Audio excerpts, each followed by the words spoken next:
Hey guys, tonight we're visiting a quiet stretch of coast where the sky meets the sea in endless shades of salt and blue. We're going to follow the life of a man who lived mostly with birds and fog in a tall, creaking tower of stone and glass where letters sometimes flew instead of sailed. You're not likely to read about him in any big history book. He didn't start a war or paint a ceiling or invent a world-changing machine, but he did teach seagulls to carry mail, which, when you think about it, is arguably more impressive than most things that happen in boardrooms today.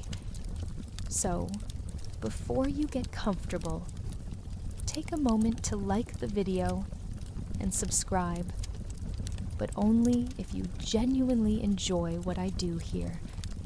And I'd love to know where you're listening from tonight. Leave a comment with your city and the local time. I read every one of them with a cup of sleepy tea in hand. Now, dim the lights. Maybe turn on a fan for that soft background hum, and let's ease into tonight's journey together. You arrive with sea air in your nose and boots still damp from the ferry crossing. The wind has teeth today, and it nips at your coat collar, making the edges flap like wings. The lighthouse stands tall on the headland, a long, pale bone of a building with a red-topped crown, planted firm on a slab of stone. It's been here since Napoleon was still a name mothers muttered in warning, since the old queen wore black every morning, since telegrams buzzed like bees through brass wires. They say the lighthouse has never gone out, not once, and now it's yours. The keeper before you left behind a dog-eared logbook, half a tin of ginger biscuits, and a whalebone comb still wedged in the windowsill. No farewell note, just a penciled entry in the log. Seabirds have taken to my socks. Unclear why. You're not entirely sure what that means, but you'll learn. That's what everyone says in the village. You'll learn. The birds will show you. For the first few days, it's mostly the wind showing you, and the silence, the kind of quiet that hums in your teeth at night, louder than any city. It gets into your dreams, this stillness. You sleep, then wake, unsure if you've been gone 5 minutes or 5 years. But the birds, they're the real inhabitants. Gulls, terns, kittiwakes, white-winged diplomats of the coastline. They perch on the railings, stomp across the glass dome, shriek and wheel like they're arguing over someone's birthday. One in particular keeps showing up. A big gull with a scarred leg and a missing foot. He limps sideways, always to your left. You start calling him Crabstep. He doesn't seem to mind. Each morning you climb the spiral stairs, oil the light's gears, and check the weather vane. There's something meditative in the rituals. Fill the lamp, polish the lens, wind the clock, eat a hard-boiled egg, pour tea into a mug shaped like a haddock, watch the fog drift like sleep across the sea. One evening, after a storm, you find a bottle on the shore, not the romantic kind. No map, no cry for help, just a soggy note from a child in Dover, written in crayon. Hello, I like frogs.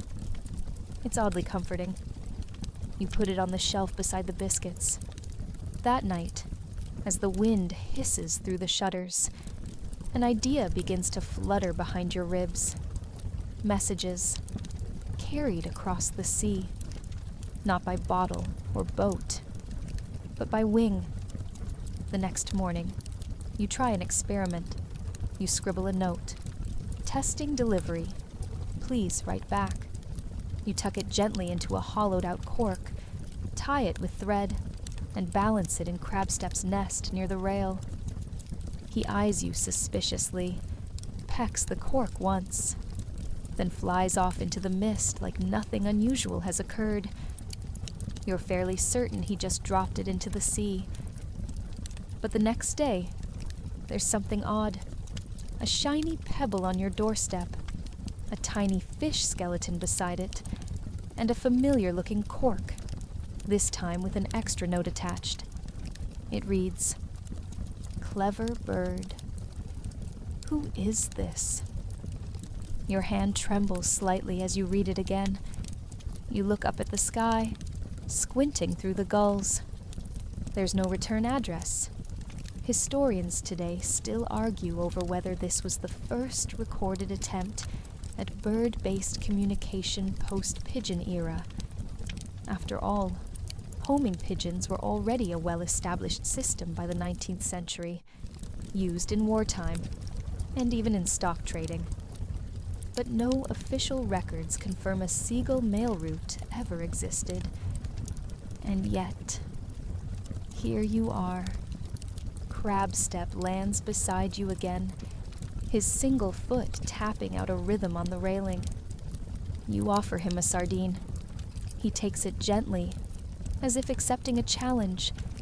So begins your strange correspondence, one slow gull at a time. You begin to understand, quite quickly, that seagulls are not blank slates. They have opinions, preferences, an entire philosophy of work-life balance that includes long naps on wet rocks, and the occasional inexplicable tantrum over a two birds is more complicated than it sounds. Crabstep, naturally, resents the newcomer. You've named her Button, after the tiny white dot at the base of her wing. She arrives on her own one misty morning, landing beside your breakfast with an unapologetic squawk and stealing half your toast. You take it as a sign of interest. Button is younger, quicker, and has the unnerving habit of staring directly into your eyes, as though measuring your worth by eyebrow twitch alone. Where Crabstep is grizzled and cautious, she's bold and impulsive, soaring off before you've even finished attaching the message tin. They don't get along at first.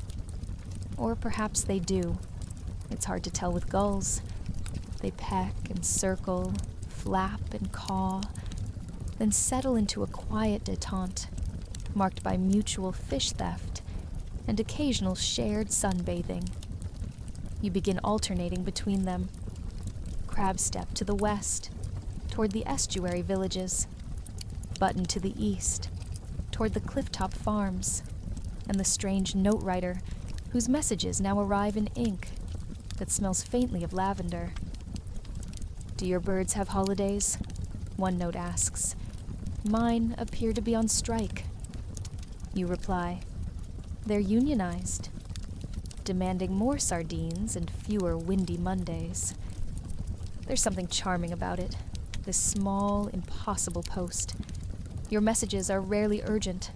Recipes, bird jokes, small weather reports, and once, a poem written entirely in nautical metaphors. It's all so gentle, so wonderfully unnecessary, like knitting a scarf for a warm teapot. And yet, something in your chest feels lighter each time a gull returns, capsule swaying, eyes bright. Historically speaking, the English Channel was never short of communication methods. Semaphore towers, flashing lanterns, ship couriers. But gulls were a maritime footnote, known more for stealing chips than delivering missives. Still, your records grow. 17 deliveries, then 24, then 40. You start creating tiny maps, pinned to the corkboard above your cot. Red thread stretches between the lighthouse and scattered dots along the coast, places where messages have returned from. The thread twists like bird flight, looping through wind and tide. One evening, as the sun folds itself into the sea, Button returns with a letter rolled in oilskin. It's longer than usual. And signed, Marin, daughter of the cliff keeper at East Capstone. I believe we've been writing for months now. I knit, I read, I walk with the fog, and I feed your birds. You read it twice, then a third time, hands trembling just slightly. The oilskin smells of sea lavender and old wool. You reply in careful script, I am the lighthouse keeper at North Flint Point. I also walk with the fog. Days pass, then a week. No reply. Crabstep grows restless. You see less of Button. Just when you begin to worry, a new message arrives. Not in a tin capsule, but tied neatly to Button's leg with a silk ribbon. I like your handwriting, it says. It reminds me of sea glass. A beat of silence. Then the wind pushes gently against the pane, like the sea breathing out. From then on, Marin's notes arrive like clockwork. Sometimes every day, sometimes less. Her words are soft and observant. Snippets of birdsong, what the clouds looked like, a dream she had about swimming through kelp forests. In one note, she writes, You once asked why I live on the cliffs. It's quieter than the town, and I think the stars are friendlier out here. You reply, That's exactly how I feel about foghorns. Oddly comforting. This, perhaps, is the true beginning. A post not just of messages, but of meaning. You start keeping Marin's notes in a carved wooden box beside your pillow. Some are just a line or two, others longer, folded like treasure maps. A few are stained with tea or feather ink. They smell like the sea, and something faintly floral. Scholars would later debate whether Marin ever existed. No census record shows a Marin living at East Capstone in that decade, and yet the box exists. The notes exist. Her handwriting is real, looping and firm, with a fondness for ellipses. Just like that turmeric ointment from earlier, some things don't require hard proof to be true. They simply are, quietly, like the sound of waves or the way seabirds always return to the same rock. You begin dreaming of meeting her, this voice on the other side of the wind. You imagine walking together down the tide-wrinkled shore, pockets full of shells, voices soft from too much silence. One morning, you wake to a gull call so loud it rattles the breakfast crockery. Crabstep is flapping wildly by the window, tin capsule swinging. You rush out, heart thudding like a bell. Inside the capsule is a single word. Soon. Time becomes a softer thing after that. Not measured in hours or tides, but in gull flights and little notes. You mark the days not by the sun, but by the arrival of a message, or the gentle absence of one. There is no loneliness anymore, only a patient kind of waiting. You begin to prepare, though you aren't quite sure for what. You sweep the lighthouse more often, oil the lantern housing. You reorganize the pantry, just in case a guest someday asks for tea, and you'd like to say, pick a tin. You even clean the old spare room, long abandoned to dust and wayward socks, imagining it in a new light. Soft blankets, perhaps a stack of books near the window. You are not foolish. You know Marin might never arrive, that she may be a voice in the mist who belongs to the mist. But some part of you, quiet and stubborn, hopes anyway. Your messages take on a new tone. You write about your childhood in Dorset, about the marmalade your grandmother used to make with a secret pinch of cinnamon.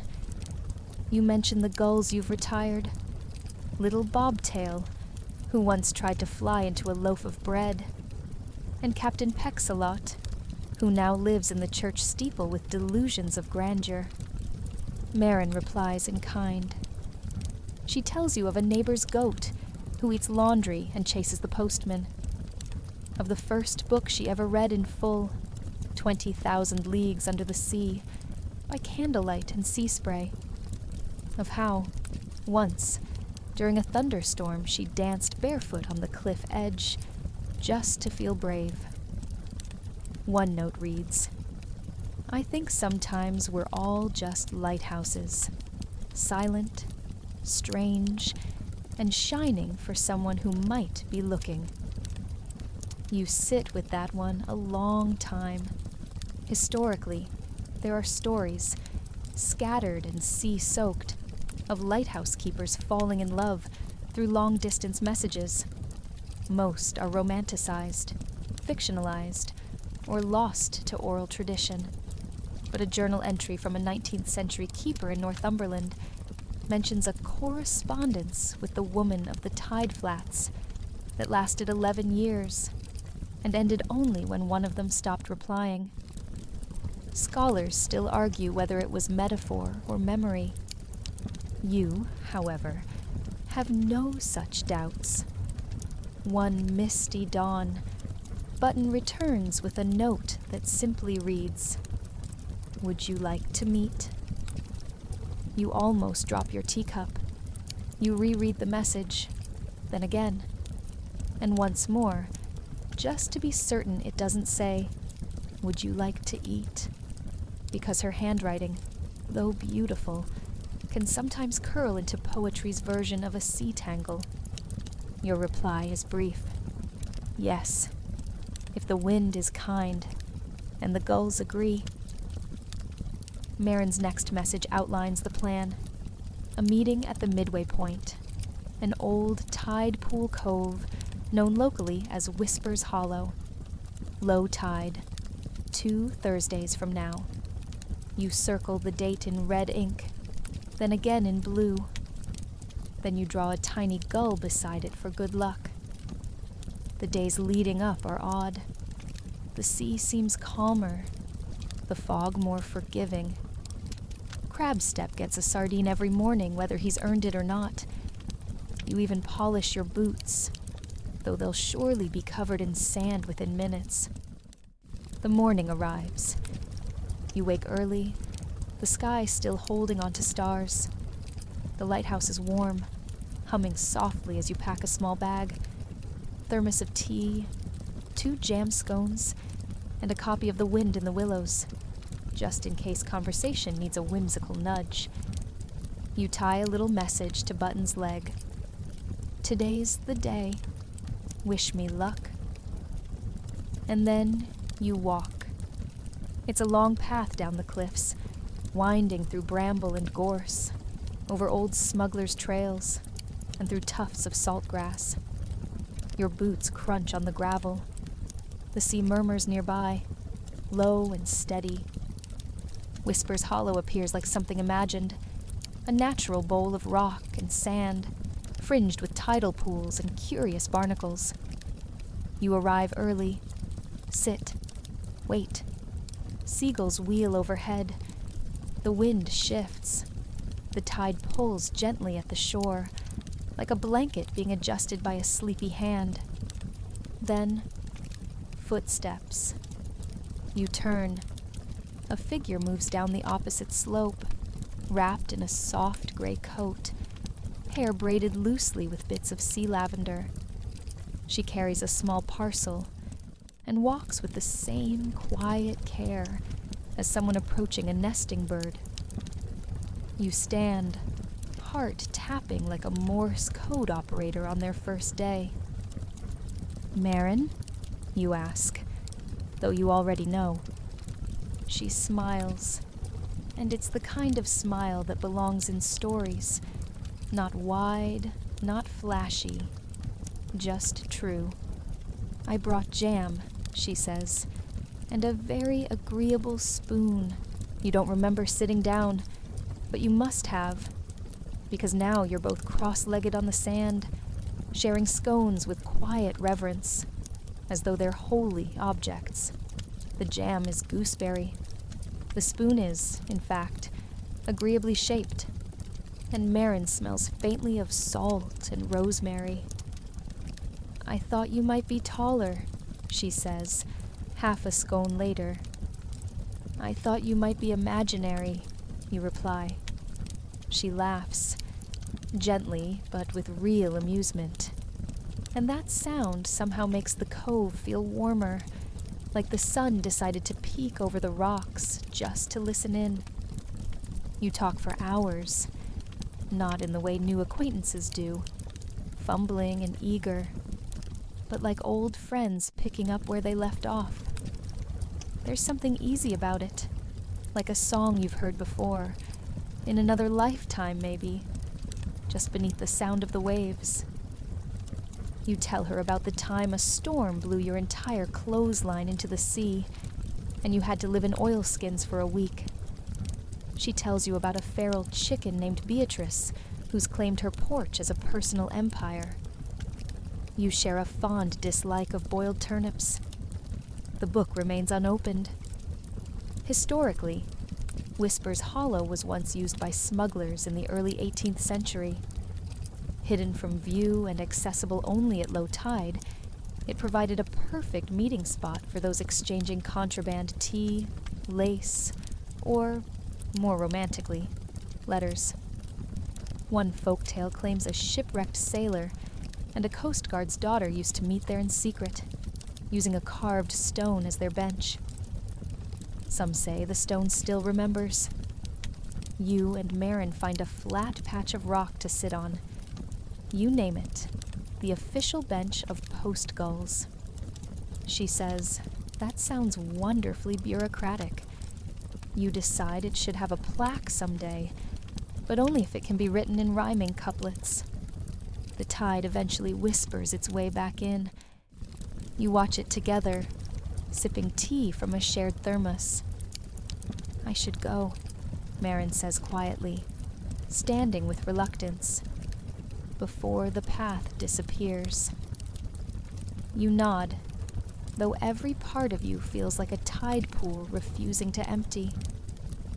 She touches your arm, just for a moment, and says, "Let's not make this the only one." You want to say a dozen things. Something about birds and timing and how everything smells better when she's near. Instead, you nod again. She leaves by the east trail. You remain seated, watching the place where her footsteps pressed into sand and are now being gently erased by the sea. That night, the lighthouse feels different. Not emptier, just aware of itself, like a home freshly dusted, wondering when guests might return. You feed Crabstep extra sardines, and thank Button with a small ribbon tied loosely around her leg, a feather-light badge of honor. Marin's next note arrives 2 days later. It's shorter than usual, but sweet. Whispers Hollow still smells like gooseberry jam. Thank you for the scones. Also, Beatrice stole my sock. Love, M. Dost. That single word, love, sits in your chest like a pebble you'll never throw away. There's a rhythm now. Letters and visits, fog and tea. Sometimes she comes to the lighthouse. Sometimes you meet at the hollow. You teach her how to trim the lantern wicks.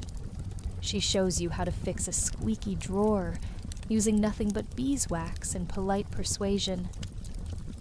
Once, during a storm, you sit by the great window watching the sea churn, and Marin reads aloud from an old sailor's journal while Button sleeps in her lap.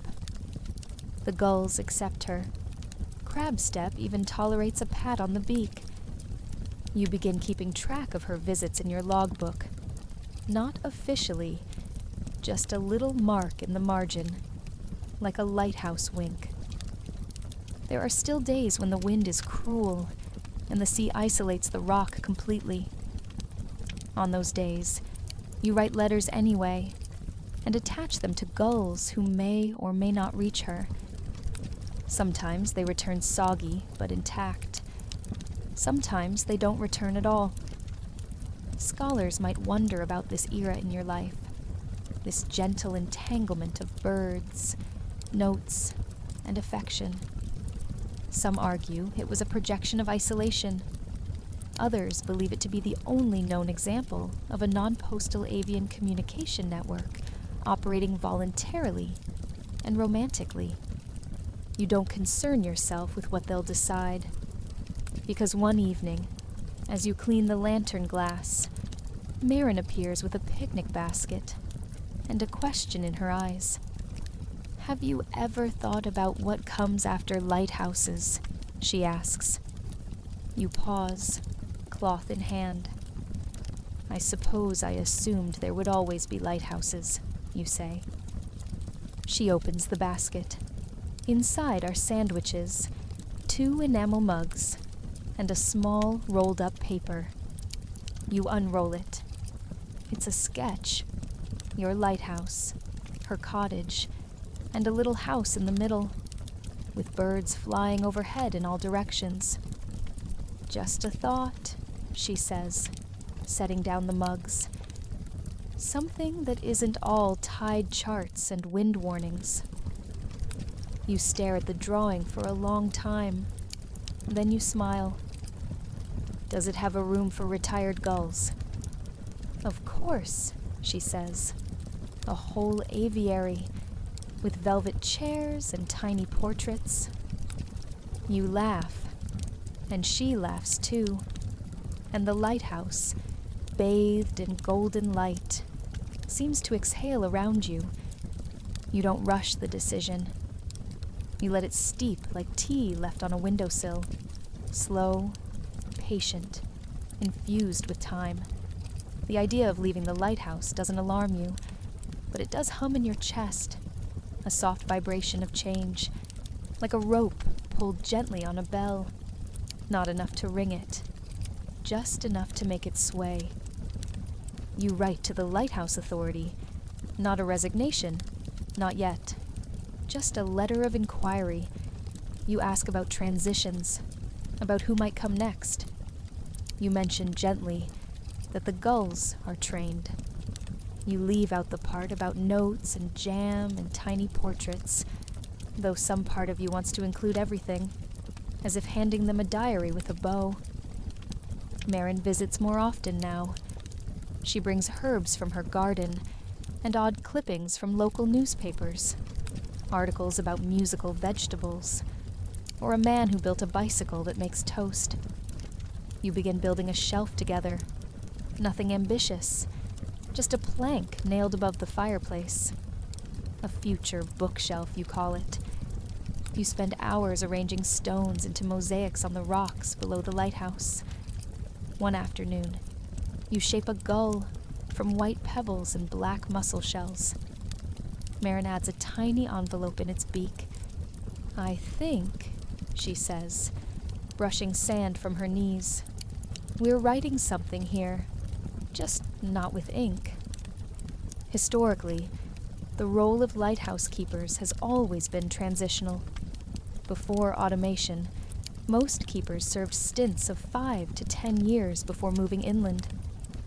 There are records of pairs, siblings, friends, even couples, who worked together, some officially, others unofficially.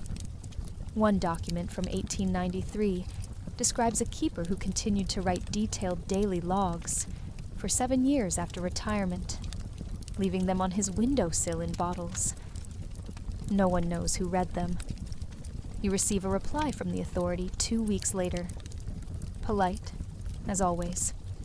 There's an available replacement. Young, trained, eager. They'll need a few months to prepare. You'll have time. You sit with the letter on your lap, then fold it once, neatly. Marin doesn't ask if you've decided. She knows the tide will turn when it's ready. Still, you begin preparing, not in a rush, but in that quiet, end-of-season way.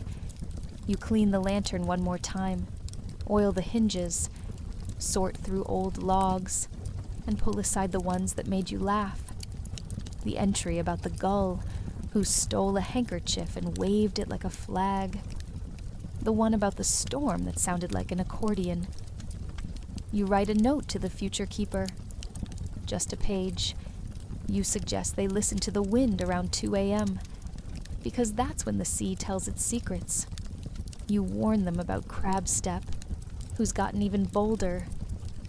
You include Marin's scone recipe for diplomacy.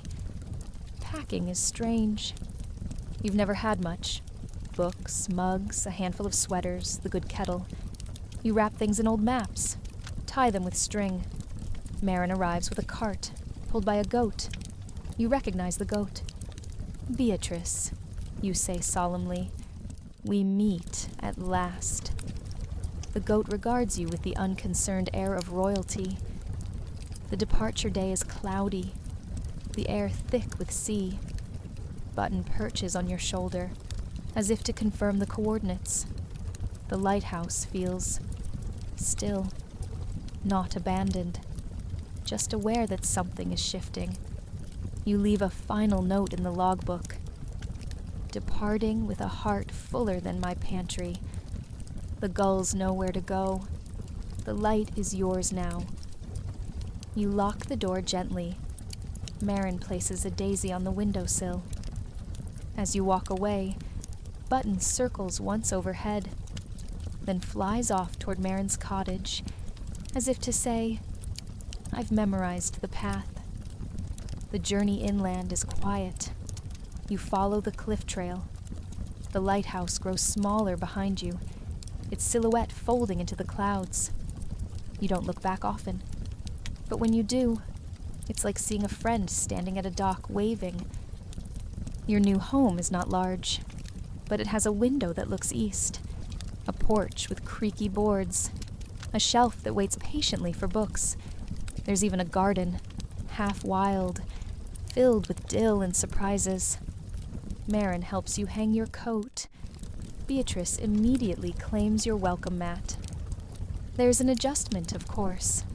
No foghorns at night, no lantern tending, but in their place, new rituals. You wake early, brew tea, sit by the window with a journal. You still write notes, now and then, attach them to Button, who delivers them to the lighthouse, or perhaps the clouds. No one replies, but that's all right. Some stories continue even without an audience. One afternoon, Marin unpacks a wooden box. Inside, pebbles, feathers, scraps of parchment, even a small plaque. She holds it up. You never did hang this, she says, smiling. The plaque reads, in honor of gulls, jam, and improbable kindness. Official bench of post gulls. Established by tide, witnessed by sky. You hang it by the garden gate. Spring arrives like a letter without a return address. Suddenly, and with subtlety. One morning, you wake to the sound of bees arguing gently over rosemary. The wind smells less like salt, and more like something green and rising. Marin calls it gardening weather, and you find you don't mind the term, even though you still haven't entirely forgiven dirt for the way it clings to socks. Life inland has its own rhythm.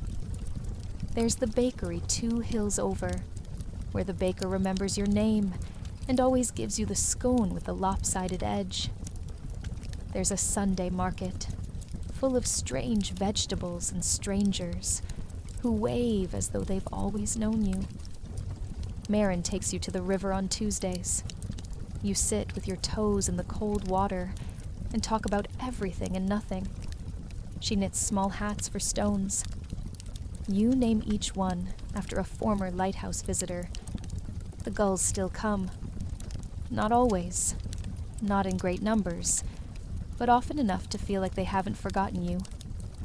Button is the most faithful, sometimes appearing with a ribbon in her beaks, or an acorn you suspect is symbolic.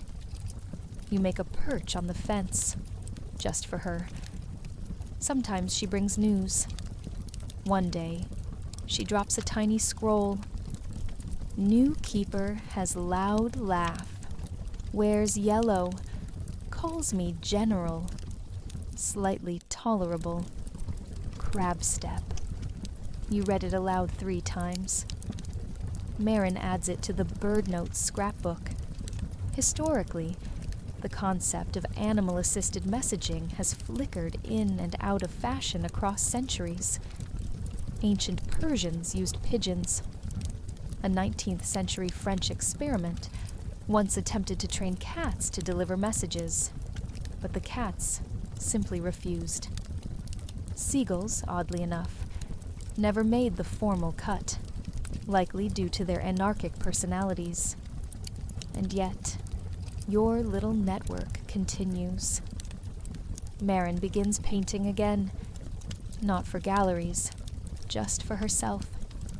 She uses sea glass for color inspiration, makes brushes out of fallen pine needles.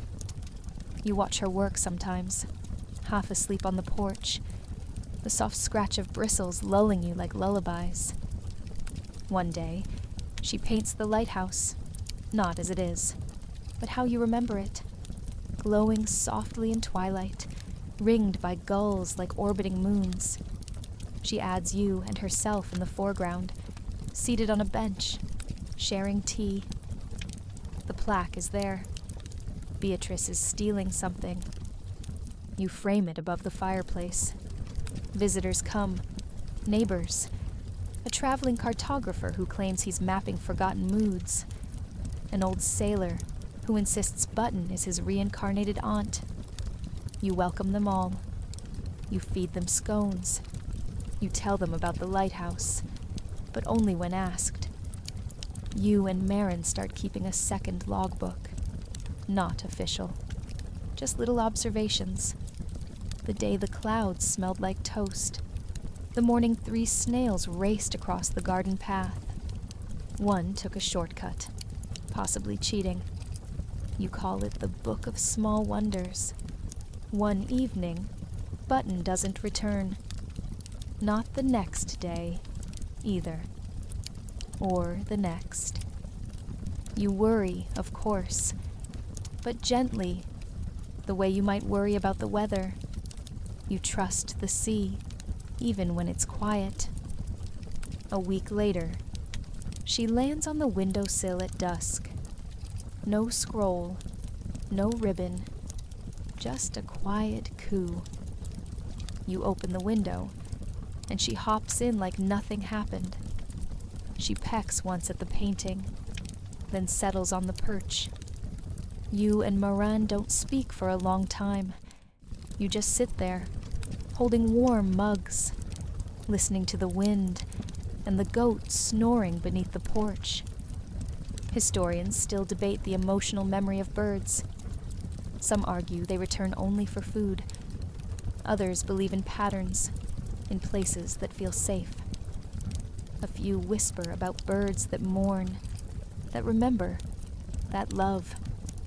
You don't argue either way. You just know Button came back.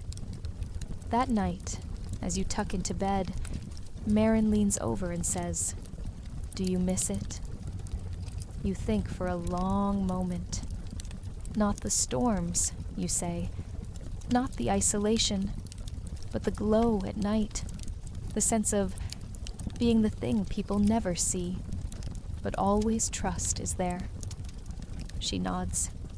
"You're still that," she murmurs. "Just closer." You sleep well that night, and the next, and the next. The lighthouse carries on. Crabstep rules with benevolent dictatorship. The new keeper, General Yellow, writes occasionally, Short notes about rain and seal sightings, and how Button sometimes visits just to stare critically at his breakfast. The gulls continue their odd postal rounds. No one knows where they go between deliveries. You suspect they have secret council meetings, possibly involving toast. Years drift by, feather soft. You grow things now, tomatoes mostly. Sometimes they taste like the sun. You build a second bench by the rosemary bush, just in case anyone drops by. You leave a spare mug on a hook by the door. The book of small wonders fills its pages, and when Button lands, you smile before she even knocks. Some nights, you still wake at 2 a.m. It isn't discomfort or worry. It's something older than that. A pattern your body learned from the sea, from the rhythm of tides and lantern trimming and wind that always had something to say. You lie there in the dark, blanket tucked to your chin, listening.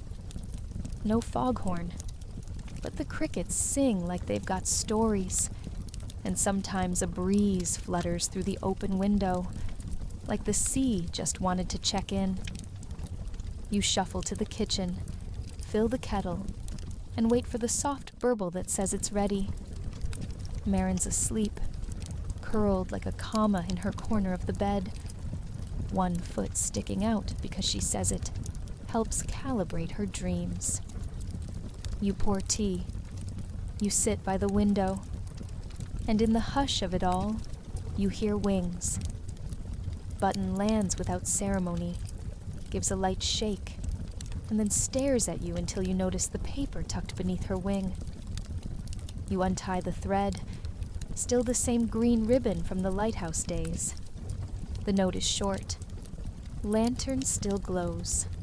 Storm last week. Crabstep continues to eat things that are not food. You smile, write a reply, and hand it off. Button takes flight again, disappearing into the dark with the smooth confidence of someone who knows exactly where she's going. You think back to the first time you saw her, damp, feathery, confused, a gull-shaped question mark. And now she's a sentence. You decide to visit the lighthouse in the morning. You don't announce it. You simply wake with the sun, pack a satchel, and begin walking. Marin waves from the porch, holding up a jar of jam in one hand and a biscuit in the other. For diplomacy, she calls.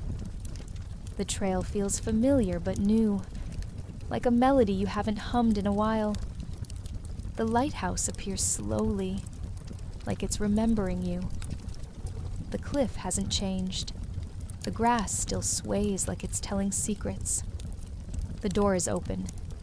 The keeper, General Yellow, greets you with a sheepish grin.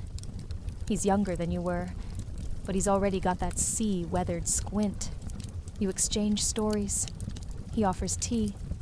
Crabstep attempts to chew your shoelace. You stand together in the lantern room for a long while, just listening to the glass tick in the breeze. The sea stretches out before you, calm, infinite, soft as a lullaby. You leave him a small gift, your last entry in the book of small wonders. Tucked between its pages is a feather, one of Button's. He promises to start a new one. You walk home slowly, the way people walk when they're full and content, and in no rush to be anywhere else. Back at the cottage, Marin has hung fresh curtains. The goat has learned to open the mailbox, which is not ideal. You sit on the porch with your tea, watching clouds herd themselves across the sky. As the stars blink on, you feel the day thinning into quiet. And so now, listener, dear dream-drowsy traveler, curled beneath your own quilt of thoughts, we find ourselves here, at the end of this little journey. Maybe you too have a window like this one. Maybe there's a light you've tended in your own quiet way. Maybe you've whispered things to the wind and hoped it carried them kindly. Let the night fold around you now, like warm wings. Breathe in, slow and deep. Let the hush settle into your bones. You don't have to be a lighthouse keeper to keep something safe. You don't need gulls to send a message, though it certainly adds flair. You only need stillness, a little wonder, and the kind of quiet that lets the sea speak softly. So rest now. Drift like kelp in a gentle current. Let your thoughts wander, ripple, fade. You've walked the cliff path. You've watched the light glow. You've learned the language of birds and jam and small, patient courage. There's nothing more to do tonight. The tide is out. The lantern is lit. Sweet dreams.